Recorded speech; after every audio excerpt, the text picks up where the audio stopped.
here today with an amazing friend, an incredible musician, composer, film composer, musician, writer, director of his own films. How many films? Two? Two, yeah. Two independent films, acted in them, directed in them, starred in them, wrote his own music and score for them. One of my dearest friends in the whole world, and just one of the most incredible musicians I know in the world. Alexander Tovar is with us today. Oh, thank you, Joe. That was a lovely introduction. Thank you so much for those kind of... no, I mean that. I mean that sincerely. And I was reading your bio today. I mean, even though we see each other every single day. Yeah. I was reading your bio today and just looking over your stuff and, just like sitting on the couch and just going through some of your work. And of course I listened to it. I have your music on my Pandora. I have your music on my Spotify. So I hear you all the time, and I have your music streamed all the time when, if I'm doing something and I see the Spotify channels, you're right there on all my pick channels. So, well, thank you. That means a lot to me. I don't know if anyone's listening, and so that's very sweet. Well, I'm sure they will be later. Because right now we're doing it in the process that we're doing it in. But so.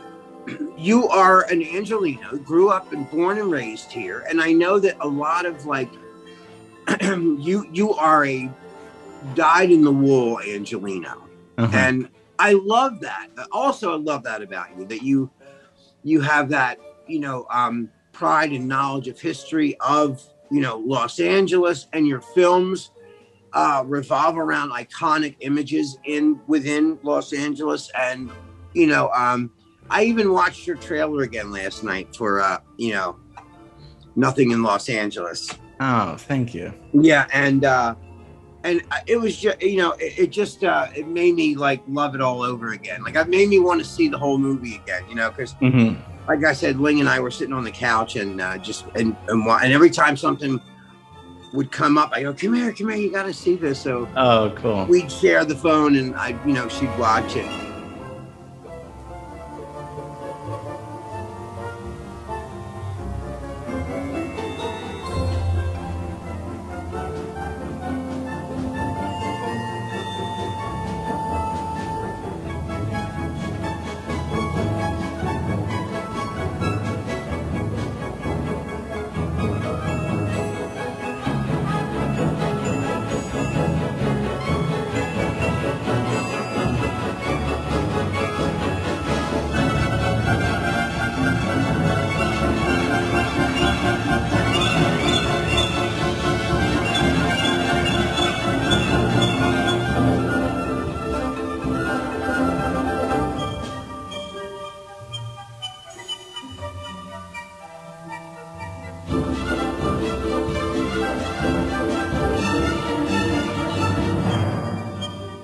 Now, what symphony was that? Was that a college? Yeah, that was the USC, yes, Thornton Symphony. So that was my last year of college. They performed that piece, and yeah, that was one of. So I was in.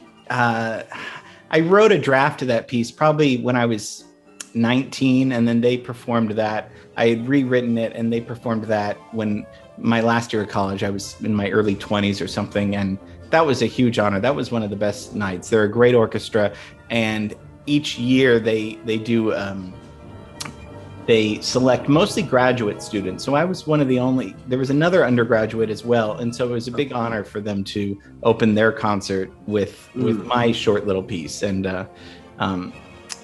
yeah, so it was beautiful. Thank you. And so I'm looking at your bio right now. So I want to read a little bit of your bio for everybody. Just so Alexander Tovar is a composer with a BM in music composition from USC.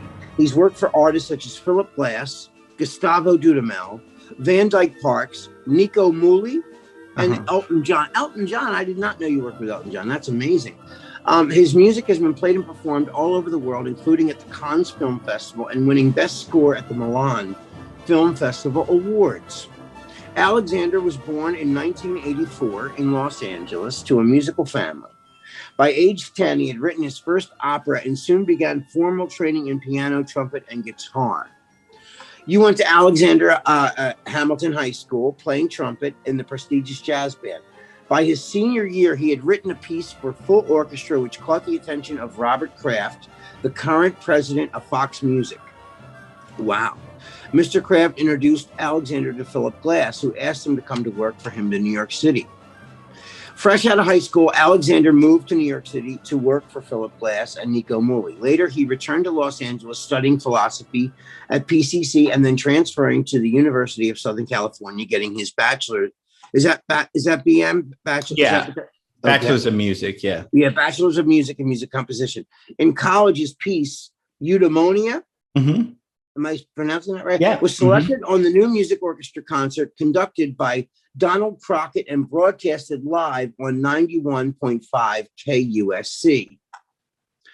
Wow, just that much alone is impressive. Let's talk about some of that right there. Now, what was it like working with Philip Glass? Because that name has been in my head and in my radar for a million bajillion years. So I know who Philip Glass is. Like, I know him. That name is synonymous with films.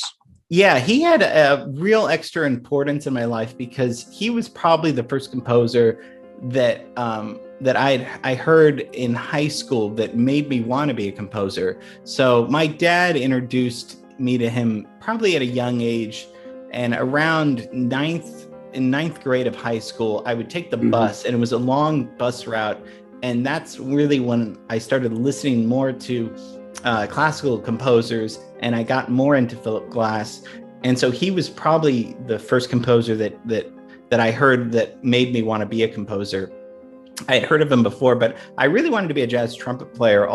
In middle school, I was really keen on I wanted to be a professional jazz trumpet player. That's what I was doing. And in high school, I started listening to Philip Glass more, just kind of to enhance my musical knowledge. And then I started wanting to go to the route more of composing music. So he was a huge person of not like I want to write like him, because my music sounds a little bit like him, but not really. But he really influenced me to want to put the trumpet aside and focus more on writing music, because I think he did such a great job of incorporating classical and popular music together, and those were things that I was interested in. So he was so important to me to fall in love with to follow the route of a classical composer, and so I interned for him, so I didn't study music with him at all. I worked with him after New York. I did an internship there, but I got to assist on a lot of film scores that he did in New York.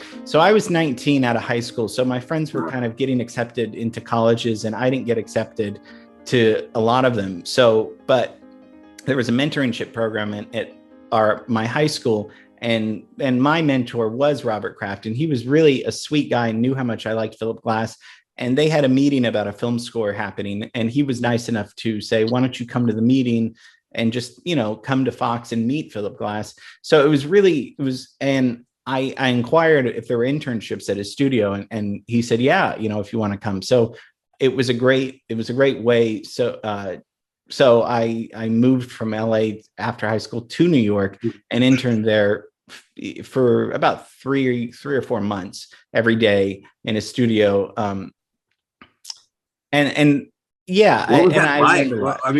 Was he a nice person? Very sweet guy. Yeah, he's such a prolific composer. Very, very sweet. I didn't want to bother him a lot. He was there mostly every day at the studio, off and on. But he's a busy working composer. But I did assist, on a lot of film scores, meaning that he would write everything on paper by hand. He would give it over to Nico Muhly, who is a really famous composer now. Back then, and then Nico would prepare the scores, and I would help Nico prepare the scores too, because he would write kind of full orchestra and then give it to Nico, and Nico would give me some of the work, so I would make the parts for all the players. And I kind of taught myself how to do that in high school. So by the time I was out of high school, I knew kind of how to be a music copyist, how to write for violins, take it from Philip Glass's actual score paper to the computer to the recording studio so the players could play it. And So professionally, that was really cool. Emotionally, it was probably the hardest time in my life because I was away from my family, away from Los Angeles. I didn't realize how much I loved LA until I left LA. And as soon as I got to New York, it was so exciting. And then going to my little room at the YMCA and my parents leaving the airport and me being, so I'm just stuck here now. In the best city in the world, but with a bathroom down the hall. And my emotions, it was emotionally probably the hardest time in my life because I felt really alone. And everyone at the studio, they were nice, but they were all older professional working musicians. And I kind of just felt lost. Emotionally, it was probably the worst time in my life, but probably looking back, I mean, there were a lot of things. It did make me realize that, okay, I want to be in Los Angeles and right here and go back. So I have fond memories of New York, but living there day to day was hell kind of.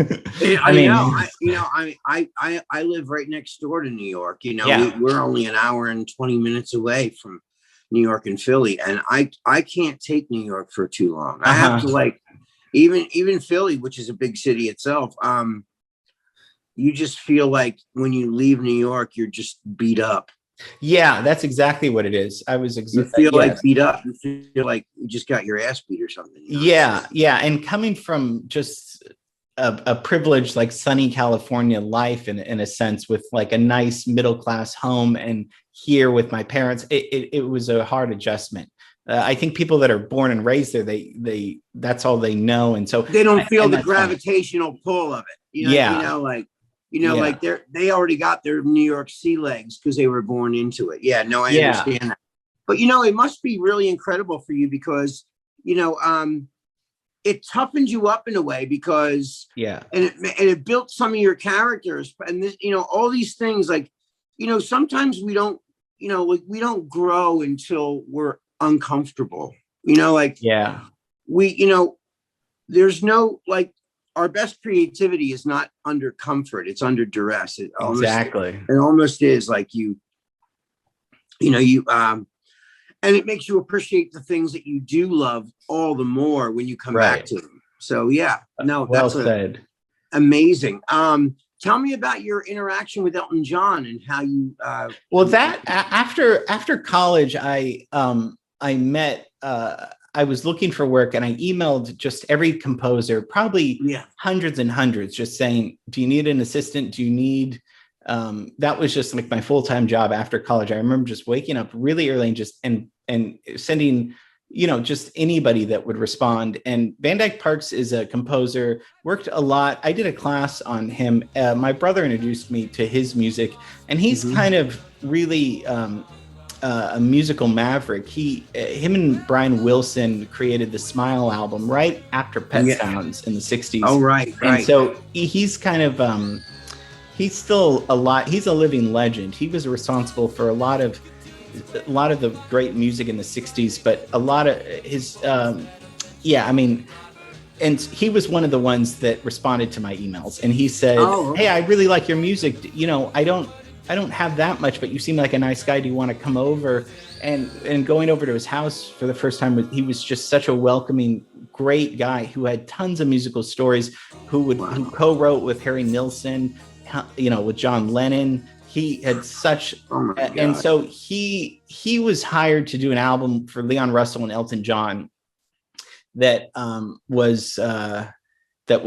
he asked me to assist again in music copying. So he wrote all the arrangements and would give them to me. I would, in Sibelius, the music notation program, I would make the scores. I would make the scores, I would make the parts. And so that was when we, because he knows all those guys and he knows Elton John. So he did arrangements of some of Elton John's and Leon Russell's music. And I helped the music copying part, and that's where we recorded at Capitol Records, where the same room where I know that you have been in too, that special room where with the Beatles were in, and so I worked on that album. I never melt Elton John. I mean, he a lot of people a lot of times people write songs for people that never meet together, and even though their music is they pick that song for their record, as songwriters. I see that all the time. So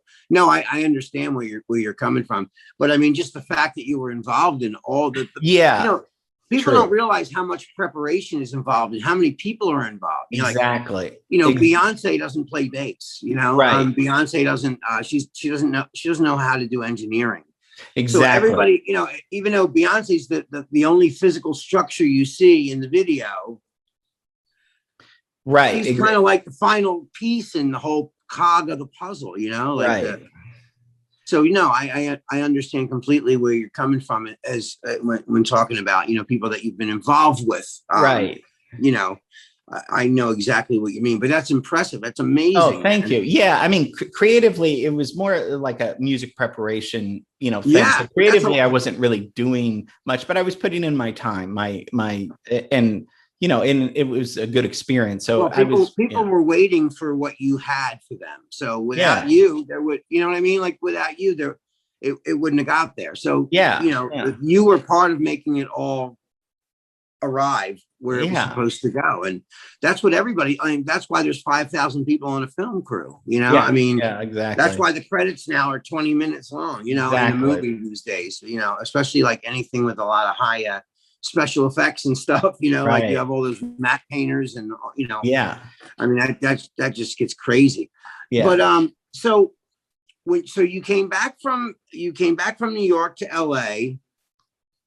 What happened after that? And then I knew I wanted to go to school to learn, the rules of music. I knew I was self-taught and studied a lot of music, but I knew that I really wanted a classical music education.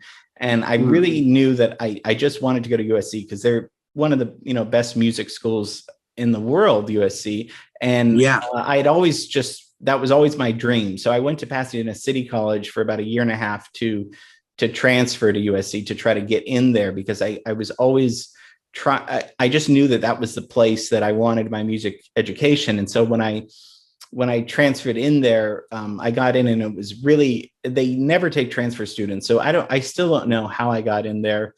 I still don't feel like I was accepted. Right. I mean, I still feel someday they're going to say, you really actually didn't go here. I mean, it was really a stroke of luck.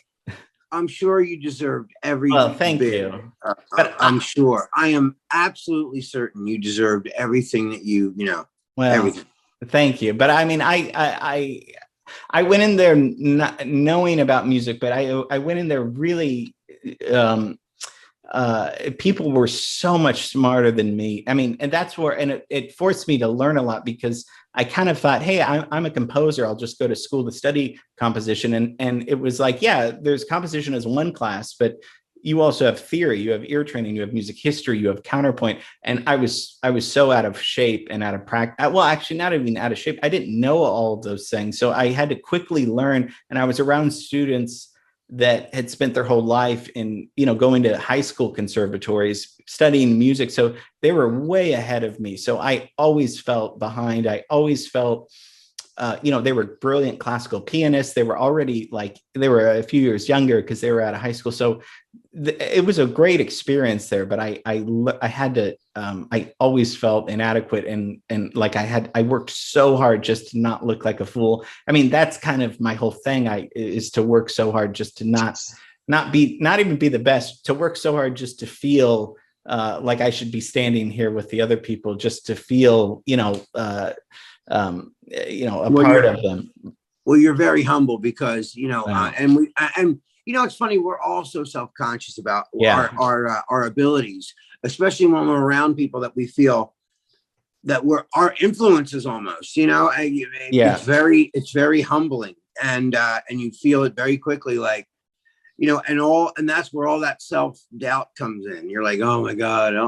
I know I've had those feelings before of doubt, you're around people that are, oh, well, he's better than me in this. He's better than me in this. And it wasn't until my sophomore year of college where I said, oh, now I get it. Everybody has their different strengths. So he might be a better piano player than me, but I write a lot of music, so I'm productive with that. And this guy might be a better singer because we had to take singing class. I mean, so it wasn't that first year was a shock. And then it was more realizing, people have their strengths. And I'm sure somebody is maybe looking at me saying, well, I wish I wrote as much music as he did. I'm not writing music. But so it was more understanding. And that's kind of, therapy helped a lot, because when I came back from New York, I got into intense psychotherapy, and that helped a lot because I had so much anxiety, and I still have a lot of anxiety.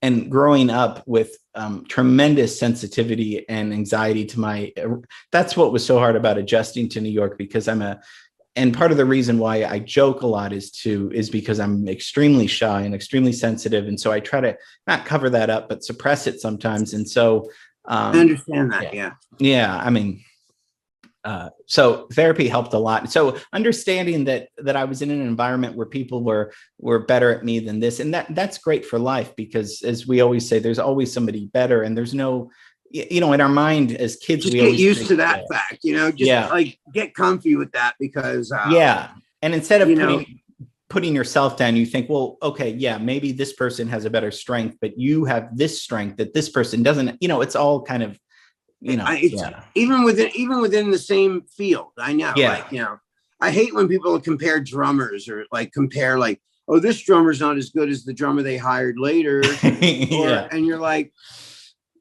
what are you talking about? It's like comparing cake and pie. It's like, like, this isn't the Olympics. This is music. It's interpretation. It's exactly. Like, why does somebody have to be better?